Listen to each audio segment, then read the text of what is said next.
Okay, this is a quick thing for my Google Plus followers. I will not use Hangouts anymore unless I actually, know you and are more trustworthy of you, because I'm tired of both men and women alike knowing that I'm 13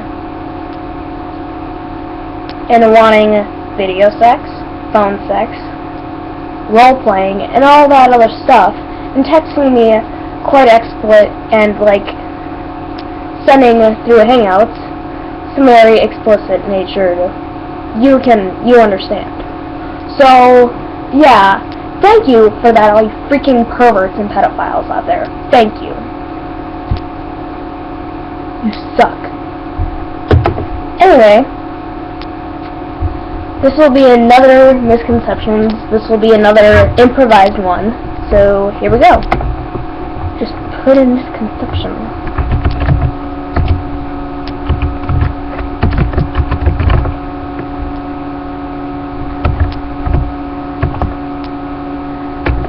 Well, that should be interesting. Misconceptions about sex. 20 misconceptions about sex. Oh my god, now that I talked about what's going on, oh my god, that's awful. That is awful. I am such a weird person. Oh my god. Oh my god. Oh my god. Cookie.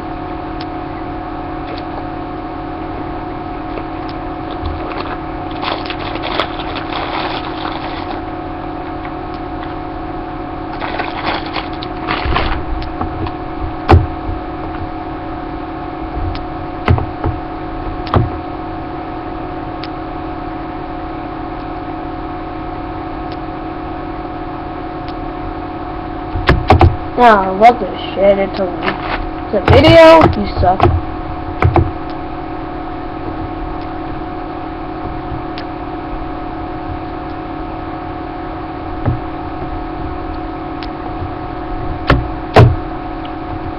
Again, if my computer wasn't so damn slow. Again.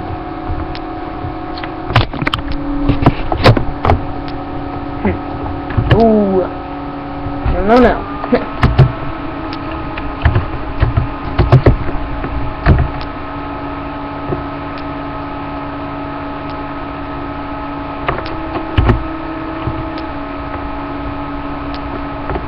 Psychology.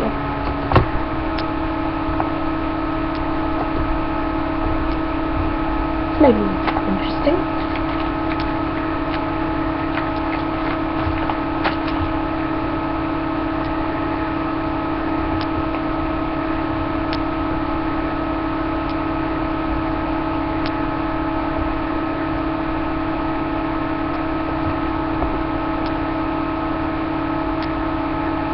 This might be 10 or 20. Might. Just hold. Flow with me here.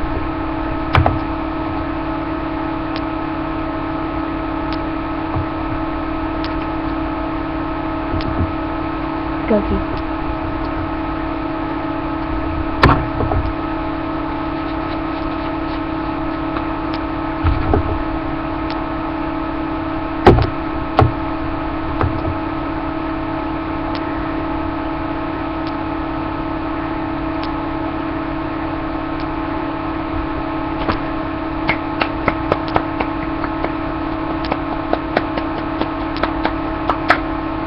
Alright, this is the intro.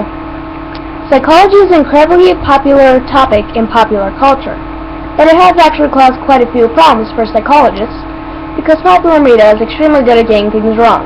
The problem is so great that many teachers find that incoming psychology majors have very poor understanding of the subject and hold many ridiculous misconceptions. Some try to fight this problem by addressing some of the more common errors at the beginning of the term. Listed below are 10 of the most popular misconceptions about how psychology works, as well as an explanation as to why they're not true. Number 10. Criminal profiling.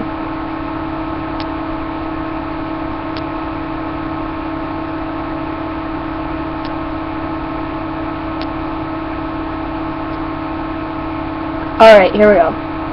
It's hard to turn on a television these days without seeing a crime drama in progress, and in most of these dramas, psychological profiling of criminals has become a staple technique for catching serial killers and other violent criminals. But contrary to popular belief, profiling of criminals actually doesn't work out very well. Some say it's more of an art than a science, and many experts believe that there isn't enough evidence to support it, that much more testing needs to be carried out. To make matters worse, most of these criminal profiles are actually based on anecdotes rather than actual science, and hardly any real objective testing has ever been done to test the accuracy of these profiles. The crime dramas do have one thing right, though. Despite all the evidence that criminal profiles are hogwash, the FBI has actually expanded the use of them.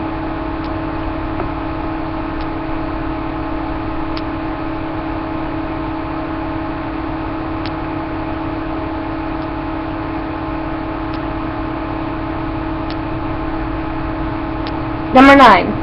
Reinforcement. Many people have a common belief that reinforcing behaviors is most effective if you reinforce behavior every time it occurs.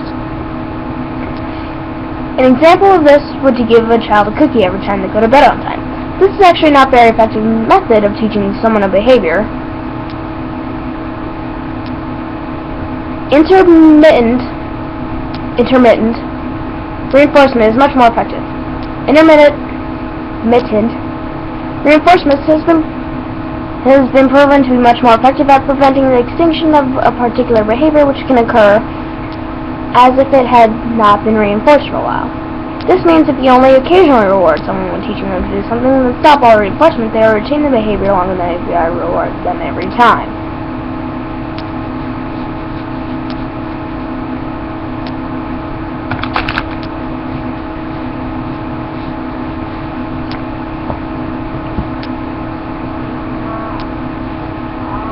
When I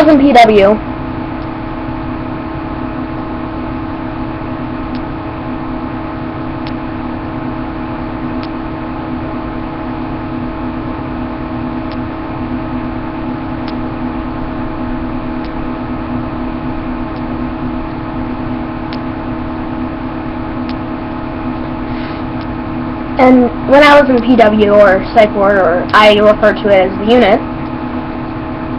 But anyway, when I was in unit, what they did was,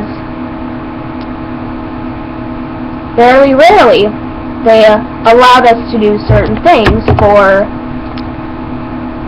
me, it would say, not feeling an urge to hurt myself, you know? And then you keep getting it, you know? You keep getting, you know, okay, and then you stop all reinforcement and it just continues. Like, you're so used to it. It is dark as hell in here.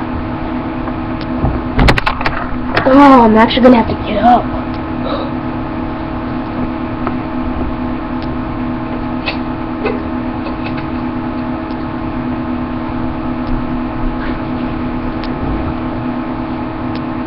Oh.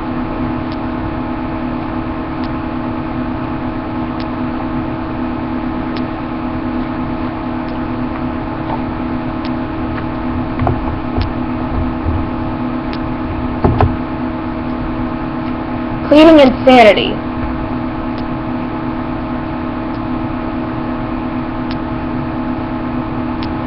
Pleading insanity has become a staple of movies. The defendant tries to act really wacky and eccentric to convince the jury that he is a nutcase in an attempt to avoid prison and go to a loony bin instead. Apart from the fact that a psychiatric hospital is really not much more fun than a prison, the truth is that the defense has rarely tried and almost never works. Not only is that very rare, but the 3 U.S. states have actually banned insanity defense altogether. Like, I don't get it. What the hell? Like, there are some amazing, like, just incredibly smart criminals out there. And I think it's okay to act mentally insane so you get out of prison.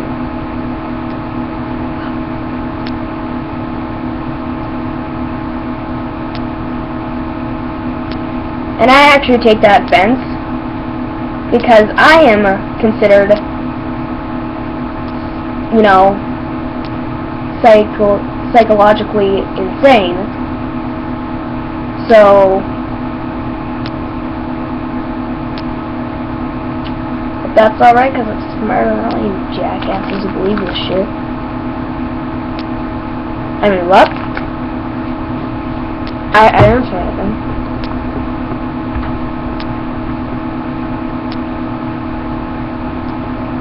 Number 7, lie detectors.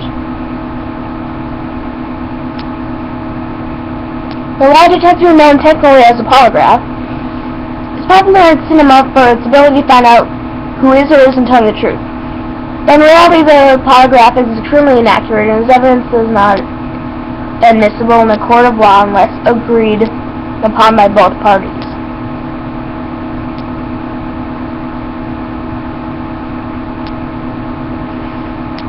See, this is how a polygraph works. It assesses things such as heart rate and breathing, but even if it's used incredibly accurate by the most techiest tech guys, it's still only partially effective. I mean,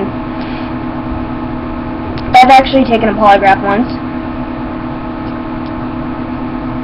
and I was able to successfully lie, and I actually had a lawyer who was very good at telling when someone was lying there. Like, this was for like a tour thing my mom and I went on. But anyway, a higher trained lawyer was there, and he could tell when someone was lying. And I was able to tell the most eccentric story I knew and keep it. Because I can lie with my eyes, and that's what you need. You can lie with your eyes, you got everything down. So, can't tell when I'm lying.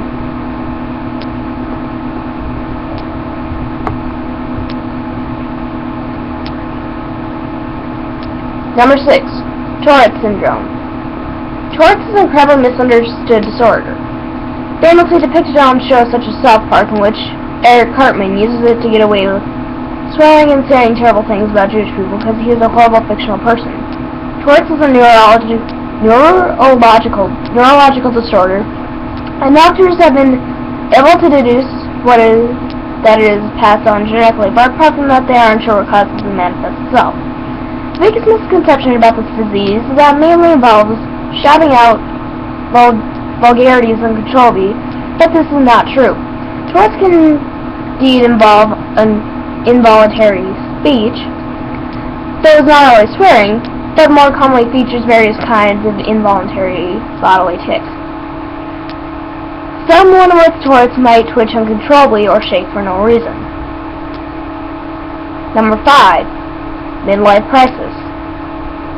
Incredibly popular belief has become so pervasive that it is basically accepted as something that happens to men when they reach middle age. But according to many psychologists, this isn't accurate at all. Not only do researchers say that there really isn't a specific point in your life that you are more likely to have a crisis, some say that middle age may be the happiest time of life for people. According to experts, the truth is that midlife, most people know that they want to be and are able to navigate life to the fullest. The biggest crises are actually happening when people are young and still full of confusion and insecurity.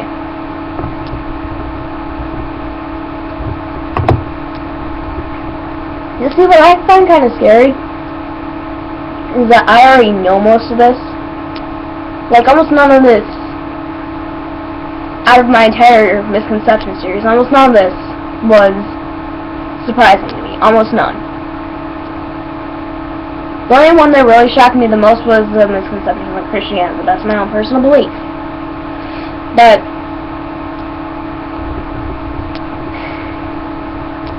wow. I mean, people think that, oh, midlife crisis, when you reach your midlife, you're gonna hit an awful time. Oh, no, that's not true. Your youngest years are the worst, actually, because your brain is still developing and you don't know what the hell's going on.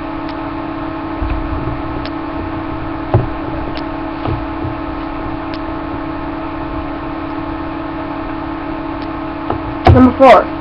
Blind visualization. Another popular belief is the idea that blind people can visualize someone's face by touching it to get an idea of what their general shape is. While there is some degree of truth to this, for those who are not blind from birth, those who have never seen anything are completely incapable of doing this. Interestingly, however, people do find ways to compensate. Blind people have been shown through studies to use visual part of the brain to increase strength of their auditory and tactile senses. Other studies have been carried out in which examine the ability of the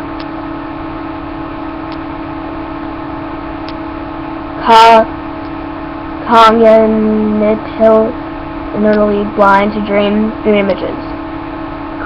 Critiques of the studies have come to the conclusion that while blind people do dream, they are only able to process things in their dreams that they are able to process when they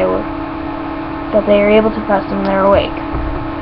For this reason, they strongly recommend that visual imagery should not be used to describe the way blind people dream. 3. Full moon syndrome. There are days when bizarre stuff seems to happen. Someone makes a comment that must be a full moon today, and everyone logically believes this was foretold by the sages. Versions have claimed that on days with full moons there are more patients and things are more chaotic. Police claim that full moons make people more aggressive. The truth is that all these claims and other popular superstitions are complete bullshit.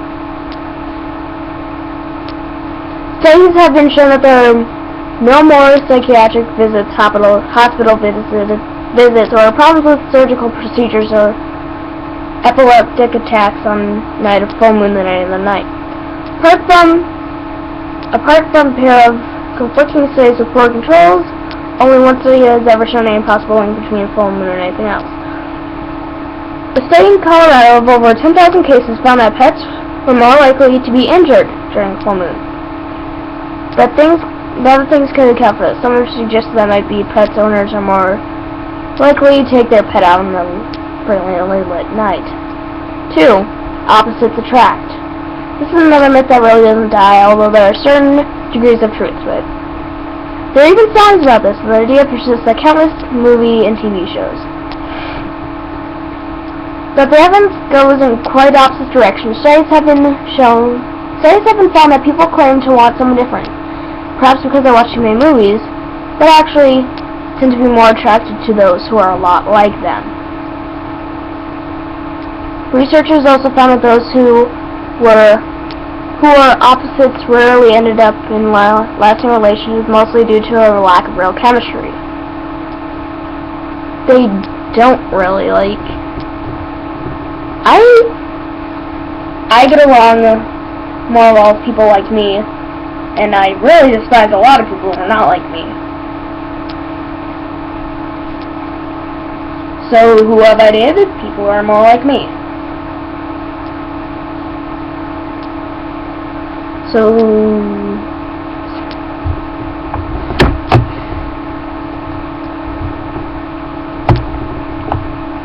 number 1. Sigmund Freud's theories. Sigmund Freud is famous the world over for his theories. Unfortunately, most people know him for his wild theories about sex and for asking people about their dreams. Freud's theories are deeply understood. He had many wild theories about sex, mainly in regards to unconscious sexual feelings in very small children who had hardly even learned to reason. These theories are not really considered to be accurate today by psychologists, nor is hypnotherapy a very popular or accepted method for treating people.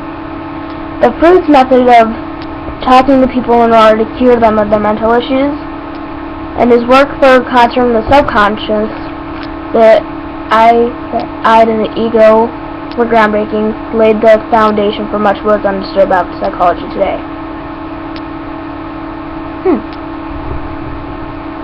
That was interesting.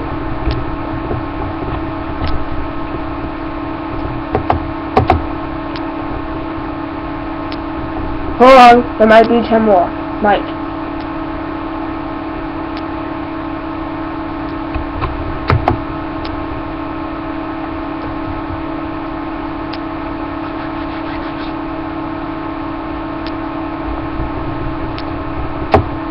And never mind. The web page crashed. Great. Well, I'll see you in the next video as soon as my computer starts working up again. I swear. Anyway, see you in the next video. Later.